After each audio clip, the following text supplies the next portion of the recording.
امروز میخوام یه سیستم خیلی خوب برای آهنگسازی بهتون پیشنهاد بکنم. تمام قطعاتش رو بهتون معرفی میکنم، قیمتاش رو هم قیمتای این بازی که الان توش هستیم بهتون میگم و محاسبه میکنیم. یه سیستمی که قشنگ کارتون رو توی آهنگسازی راه میندازه و تو آهنگسازی هیچ مشکلی نخواهید داشت، ولی دیگه برای بازی شاید خیلی مناسب نباشه. یعنی کار گرافیکی و اینها رو چون ما تو بخش آهنگسازی خیلی لازم نداریم روش هزینه نمی کنیم دیگه. توی ویدیوهای بعدی اینو 2 تا لول دیگه هم احتمالاً براش بذارم، مثلا یک متوسط که هزینه‌اش یکم بیشتره برای افرادی که میخوان در کنار آهنگسازی مثلا بازی هم بکنن یا میخوان یکم قوی تر باشه، و بعدش باز یکی دیگه هم شاید بذارم برای کسایی که میخوان هزینه کنن و یه سیستم خیلی خوب برای آهنگسازی باز داشته باشن. کانال ما در مورد آهنگسازی و میکس و مسترینگ و اینطور چیزاه. پس من هر سیستمی که به شما معرفی میکنم اولین چیزش اینه که آهنگسازی رو خوب جواب بده، حالا بعدش میره بقیه اولویت‌ها. این سیستم برای چه کساییه؟ برای کسایی که میخوان هزینه خیلی زیادی نکنن، اول از همه میخوان اقتصادی باشه و 2 کار آهنگسازی و میکس و مستر رو خوب جواب بده، مخصوصا حالا تنظیم آهنگسازی، یعنی تو این زمینه مشکلی نداشته باشه. اول از همه بریم سراغ سی پی یویی که من اینجا براتون گذاشتم آیتیری 1200، قیمتش حدوداً 4800. یعنی من اینجا که نگاه کردم، بگردید توی این سایت ها میتونید 4800 اینها پیدا بکنید اگر خودتون جدا جدا قطعاتو میخرید. اگر برید بازار ممکنه یه کمی متفاوت باشه. 4800 سی پی یو مونه. این نکته رو بگم که این قیمت هایی که من الان به شما میگم مال خرداد 1402. اوکی؟ نسل 12 سی پی یو جدیدیه، تکنولوژیش جدیده.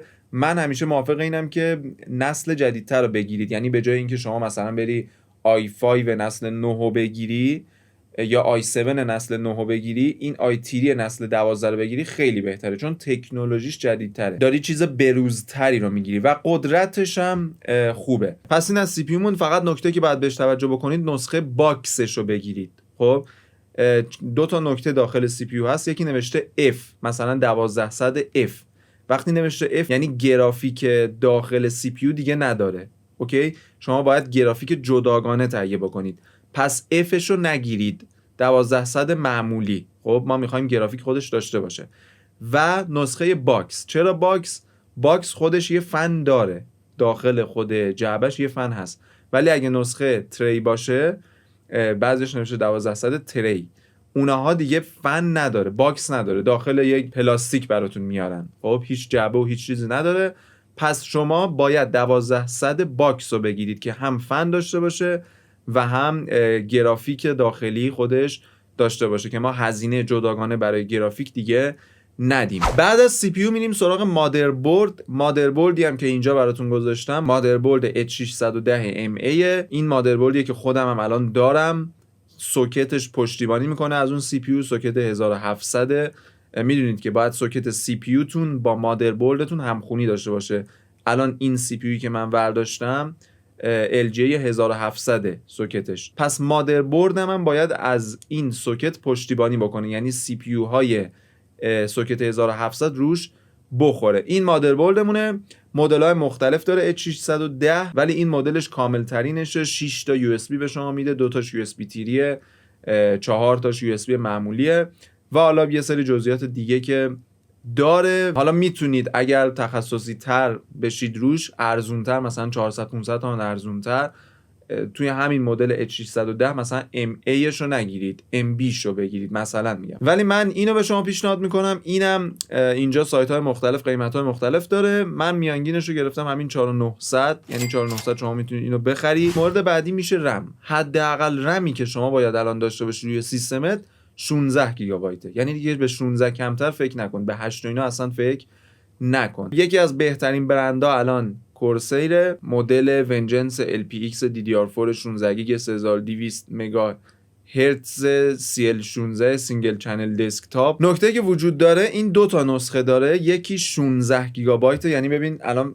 کل این 16 گیگابایت، یک مدلش هست 2 تا 8 گیگابایت. خب قیمتش خیلی فرقی نمیکنه، ولی من پیشنهاد من به شما اینه که اینو بگیر، یعنی تک کانالش رو بگیر. چرا؟ چون بعدن بتونی یه 16 دیگه هم بذاری کنارش. وقتی شما 2 تا 8 بذاری کل 2 تا اسلات رمت پر میشه. خب مادربرد شما 2 تا جای رم داره کلا. حالا اینجا خوب دیده نمیشه اگه بیاد، حالا این کیفیتش خیلی بالا نیست، ولی اینجا رو اگه دقت کنید 2 تا جای رم به شما میده. اگه 2 تا 8 بذاری بعدن دیگه نمیتونی 2 تا 8 دیگه هم بذاری، ولی اگه یه دونه 16 بذاری ببین این نسخه 2 تاییشه، 2 تا 8 میبینی قیمتش خیلی فرقی نمیکنه. حالا اینجا که بیای این 2400 ایناه، این 2300 2500 همون حدوده دیگه. بعدن باز میتونی یه دونه 16 دیگه هم کنارش بذاری. این رمی هستش که الان خودم دارم و همین کارو کردم، یه دونه 16 گذاشتم و بعدن باز میخوام یه 16 دیگه هم بذارم بشه 32. قیمت رممونم من میانگین گرفتم 2300. تا اینجا گرونترین قطعمون مادربردمون بوده و سی پی یو که طبیعی هم هست. بعد رم میریم سراغ پاور یا منبع تغذیه. پاور سیستمتون 400 وات گرین، شاید برای این سیستم 300 وات هم جواب باشه. 350 که مطمئنم جواب میده، ولی 300 هم شاید جواب باشه. ولی من یه چیز مطمئن گذاشتم 400 وات قشنگ جواب میده، چون شما گرافیک جداگانه نداری، فقط سی پی یو داری، مادربرد و رم و حالا اینطور چیزا. خیلی پاور زیادی نمیخواد و پاور خیلی خوبی هم هست. من 500 همینو دارم چون من گرافیک جداگانه دارم. خیلی خوبه، هیچ مشکلی تا حالا باش نداشتم، قشنگ جواب میده. اینم پاورمون، چیز خاص دیگه ای نداره. قیمت اینا هم حدودا میانگین گرفتم 1900. بعد از اینها میرسیم به هارد. هاردم دیگه جاییه که شما خیلی میتونی شخصی سازیش بکنی، کاملا بستگی به نیاز شما داره. چیزی که من به صورت پیشفرض گذاشتم یه 480 SSD گرین منظور سبز وسترن دیجیتاله. خیلی حال باحالیه. من از این یه 120 رو قبلا داشتم، سرعتش خیلی خوبه، ویندوز سریع بالا میاد. یک نکته وجود داره بین ایناها و اون M2 که جدیده که میاد مستقیم روی مادربرد. راستی این مادربرد 2 تا M2 میخوره، میتونید M2 هم روش بذارید، ولی ما اینجا هزینه برامون خیلی مهمه. این به صرفه ترین حالی بود که میتونم به شما پیشنهاد بکنم. هم سرعتش زیاده، هم حافظه مورد نیاز برای کار آهنگسازی رو به شما میده. مگر اینکه از اینایی باشید که خیلی VST و سمپل و اینا دانلود میکنید، اونجا دیگه نیازه که یه HDD هم کنارش بذارید یا حافظه اینو کمتر بکنید، یه HDD بخرید. خیلی کارا میشه کرد، ولی این چیزیه که الان فعلا در نظر میگیریم. حدوداً 1350 هم هارد و قیمتش رو میذاریم. آخر از همه هم میشه کیسی هم که اینجا من پیشنهاد میکنم برای این سیستم چون قیمتش خیلی مناسبه. کیس گرین هیوا یا هیوا فکر کنم. اینم یه کیس کاملا ساده، یعنی هیچ زیبایی و RGB و اینطور چیزا اصلا نداره. فقط یه چیزیه که شما اینها رو ببندی توش. اگر زیبایی برات مهمه میتونی بیای مثلا این کیس رو برداری، ولی تو این بازه قیمتی که ما داریم کیس میبندیم، این خیلی انتخاب منطقی تره. شما میخوای یه کیسی ببندی که کاربردی باشه. کیس خوبیه، جا به اندازه این چیزایی که شما دارید داره. یه دونه فنم به صورت پیشفرض روش نصب هست پشت کیسمون هم حدودا گرفتم 1300 و چیز دیگه ای نمیمونه. ما گرافیک نداریم روی این سیستم چون گرافیک قیمت رو خیلی میبره بالا. الان بخوایم یه گرافیکی ببندیم که GTI V رو فقط بیاره، دیگه فکر کنم یک 5-6 تومانی بیاد رو قیمتش. حالا من نرفتم اونو تحقیق کنم، ولی گرافیک آنبورد داره. خود سی پی یو یه گرافیک داره، واسه همین گفتم نسخه تریش رو نگیرید، نسخه افش رو هم نگیرید که هم فن داشته باشه هم گرافیک. بازی‌ها خیلی ساده، مثلا قلعه رو میتونی بازی کنی، حتی جی تی آی وی رو میتونی روی گرافیک خیلی کم با فریم ریت پایین بازی بکنی و بازی ساده و اینها رو پشتیبانی میکنه. ولی اینکه بخوای حساب کنی برای بازی روش نه. ولی آهنگسازی رو خیلی جواب میده. من این سیستم رو یکی از دوستان من داره و باش تست کردم، ایزوتوپ اوزون 10 رو مستر باز کردم، قشنگ باش یه مستر انجام دادم و اینها، هیچ لگ و تاخیر و هیچی نداشت، کاملا جواب میداد. ایزوتوپ اوزون هم که میدونید دیگه از سنگین ترین پلاگیناییه که ما تو میکس و مستر داریم. اگه بخواید توی هر ترک یه ایزوتوپ باز بکنید اینها که دیگه کورای 7 هم جواب کار شما رو نمیده.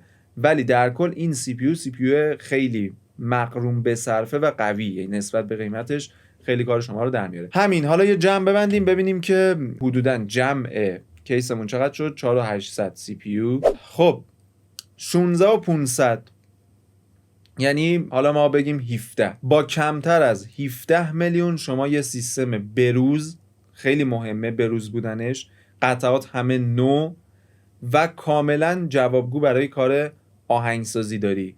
دیگه چی از این بهتر؟ 17 تومن الان واقعا پول خیلی زیادی نیستش و برای یه سیستم داشتن خیلی به نظرم قیمت مناسبیه در حال حاضر. در کل که مناسب نیست، همه چی گرونه، ولی الان خوبه. حالا تو ویدیوهای بعدی میریم تو قیمت‌های بالاتر، نه که خیلی بالا، یه سیستمی که سی پی یوش یکم قوی‌تر باشه، گرافیکش قوی‌تر باشه، حتی سیستم خودمو شاید بهتون پیشنهاد بدم چون من اینو تازه بستم و خیلی راضیم ازش و توی بقیه رده‌های قیمتی هم بهتون پیشنهاد میدم. همین، امیدوارم که این ویدیو به دردتون خورده باشه و تونسته باشم راهنماییتون بکنم توی خرید سیستم. یه نکته هم الان یادم اومد بگم، ما توی رم همه معمولا به حافظه دقت میکنن. حافظه مهمه، حافظه جز چیزای خیلی مهمه. 16 گیگ اون که تموم، این مگاهرتزش روی 3200 باشه. بیشتر از 3200 این مادربردی که من اینجا براتون گذاشتم پشتیبانی نمیکنه. لازمم ندارید بیشتر از 3200 تو این رده قیمتی، این کاملا اوکی. یه نکته دیگه که باید دقت بکنین CL، این CLش هم 16، CL خیلی خوبیه. CL هرچی پایین‌تر باشه بهتره. CL 17 داریم یا عددهای بالاتر، ولی این 16 خیلی خوبه. کلا این رم خیلی خوبیه، یعنی تو بازه قیمتی بعدی هم که من بخوام قیمت گرونتری باشه رم بذارم احتمالاً همین باشه دوباره شاید، ولی کلا این رم خیلی خوبیه. اگر میخواید رم دیگه‌ای بگیرید اینها رو دقت بکنید که اینو مادربردتون پشتیبانی بکنه. 3200 و 16 گیگ حتما باشه و CL 16، هرچی CL پایین‌تر بهتره. همین، امیدوارم که این ویدیو به دردتون خورده باشه و استفاده کافی رو برده باشید. لایک و کامنت و سابسکرایب یادتون نره. مشخصات سیستم خودتو که الان داری باش کار میکنی، آهنگسازی مخصوصا، توی کامنت ها بنویس و بگو که راحت داره جواب کارتو میده یا نه. این میتونه خیلی کمک بکنه به کسایی که میخوان سیستم بگیرن، خیلی کارشون رو راه میندازه.